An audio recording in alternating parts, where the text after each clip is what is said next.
Hey guys, WRX. I wasn't sure if I was going to do a video on this, but I figured this has got to be of interest to at least one person out there. Maybe. So anyways, what you have before you, no, it's not Italian night. We're not having spaghetti, but this is the Painless wiring circuit boss circuit isolator. This is a fuse block, 7 different circuits in there for all ignition on. In other words, power is only fed through this when your ignition is on, so there's less chance of draining your battery. So that's why I went with this particular setup. Painless wiring has a lot of different options. The other one I was thinking about getting has like 4 ignition on and 3 constant on, but again, I couldn't find any reason why I would need the constant on. And if that's the case, if I do have one circuit that I need for, let's say, my camera that I have on my windshield, technically the model that I have is you do want a constant on input in case somebody hits your car in the parking lot. The camera will automatically turn on with abrupt movement. So that's definitely an option, but I couldn't see any other reason why I would need something like that. So I went with this option. Again, all ignition on, 7 circuits. I don't have plans per se to use each and every one of these circuits, but sure beats the heck out of using all those added fuse wires on your fuse box. I just don't want that spaghetti mess there. Rather have it here to where I can kind of manage what's going on. Pretty simple as far as its application. Highly recommend this, especially if you're going to add any kind of accessories. And each wire is individually labeled, so you know exactly what is going on with that. So what would you need something like this for? Well, you do have a number of accessories in here. Radar detector is going to be on one circuit. The camera is going to be on another circuit.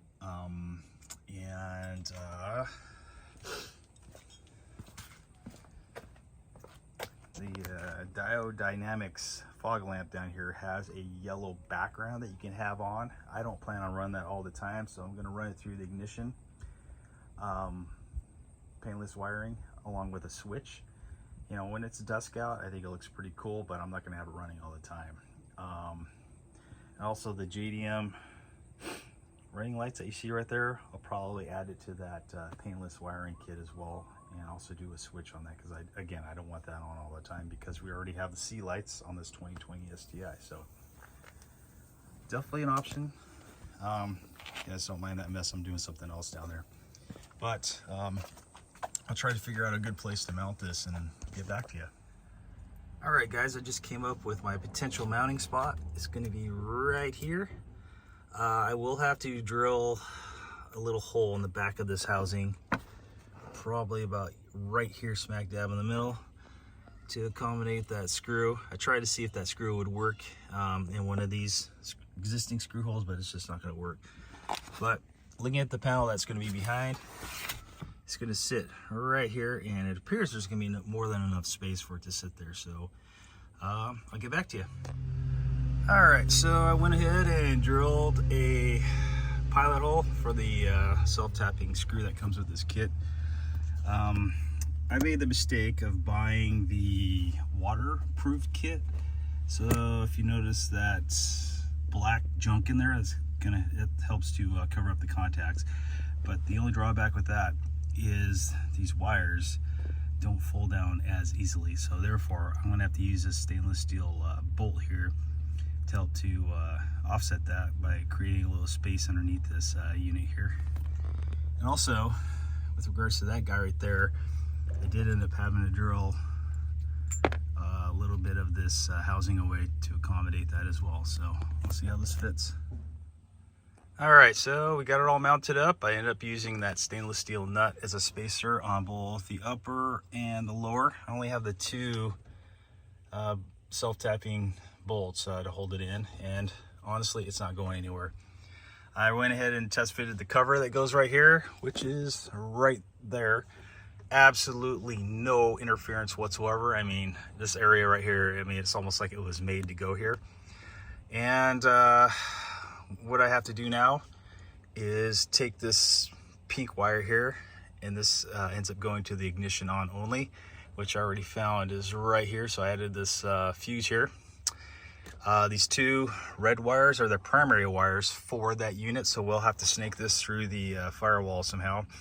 But in my case, I'm going to go ahead and put it through the boot that leads to the driver's side fender, as that's I've found to be the easiest way to do it with regards to this. So why would you want to add this particular item to your car?